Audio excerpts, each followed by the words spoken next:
अस्सलाम वालेकुम, welcome to Wisdom Academy channel. मैं नाम है और आज का हमारा टॉपिक है फर्स्ट ईयर केमिस्ट्री का थ्योरेटिकल यील्ड, एक्चुअल यील्ड और परसेंटेज यील्ड। तो आज हम डिस्कस करेंगे कि थ्योरेटिकल यील्ड किसे कहते हैं, परसेंटेज यील्ड क्या होती है और एक्चुअल यील्ड क्या होती है हमारे पास। तो सबसे पहले हम डिस्कस करते हैं कि थ्योरेटिकल यील्ड क्या चीज है। अब हमारे पास कोई भी एक बैलेंस केमिकल इक्वेशन आती है, हम कोई भी केमिस्ट्री का एक केमिकल रिएक्शन करवा रहे हैं, तो उस रिएक्शन की हम इक्वेशन वही करते हैं कि ये रिएक्शन इस वे में जाएगा, या तो रिवर्स वे में जाएगा, या तो फॉरवर्ड रिएक्शन होगा, या तो एक केमिकल इक्विलिब्रियम स्टेट में जाएगा। तो हम बेसिकली थ्योरेटिकली हम उसको उस बात का हम आगे अंदाजा लगा लेते हैं कि इस बेसिकली केमिकल रिएक्शन का ये प्रोडक्ट निकलेगा या इस एफिशिएंसी से प्रोडक्ट निकलेगा। तो इस चीज को हम थ्योरेटिकल यील्ड कहते हैं। The quantity of product calculated to form a calculated bias equation. Product की वो क्वांटिटी जो हम एक खुद से कैलकुलेट करते हैं, हम खुद से इक्वेशन वही देते हैं कि एक प्रोडक्ट, एक बेसिकली केमिकल रिएक्शन का प्रोडक्ट की हमें इतनी क्वांटिटी मिलेगी इस रिएक्शन से। तो इस चीज को हम कहते हैं थ्योरेटिकल यील्ड। उसके बाद हमारे पास आ जाता है एक्चुअल यील्ड।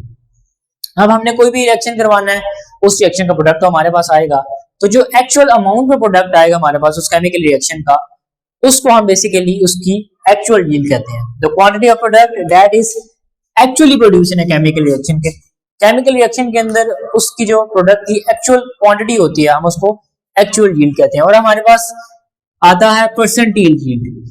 अब percentage yield shows efficiency of reaction. एक रिएक्शन की कितनी एफिशिएंसी है, एक रिएक्शन कितना एफिशिएंट है, ये हमें बेसिकली क्या बताता है, ये हमें बेसिकली परसेंटेज यील्ड बताता है। और इसका हमारे पास एक फार्मूला है जो हम जिसको यूज करके हम कैलकुलेट कर सकते हैं परसेंटेज यील्ड को।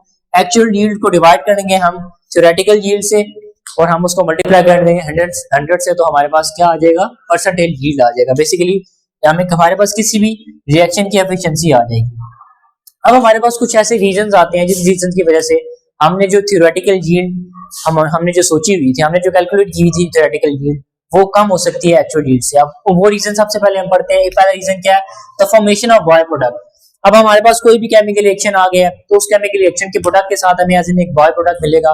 तो सबसे पहला रीजन ये है कि इस रीजन की वजह से हो सकती है एक्चुअल यील्ड थ्योरेटिकल यील्ड से कम, कि हमने थ्योरेटिकल यील्ड हमने इतनी अमाउंट सोची थी कि इतनी क्वांटिटी हमें हमें प्रोडक्ट मिलेगा, इतनी क्वांटिटी में हमें यील्ड मिलेगी, बट उतनी क्वांटिटी में हमें नहीं मिल रही। तो सबसे पहले रीजन इसकी आ जाएगी कि हमें उस प्रोडक्ट के साथ एक बाय प्रोडक्ट मिल जाएगा। दूसरी रीजन आ जाएगी कि वो जो रिवर्सिबल या वो जो रिएक्शन है वो एक रिवर्सिबल स्टेज में नहीं गया, उस रिएक्शन का एक केमिकल इक्विलिब्रियम पूरी तरह कंप्लीट नहीं हुआ, ये एक रीजन है। और एंड रीजन हमारे पास आ जाएगी कि मैकेनिकल लॉस है।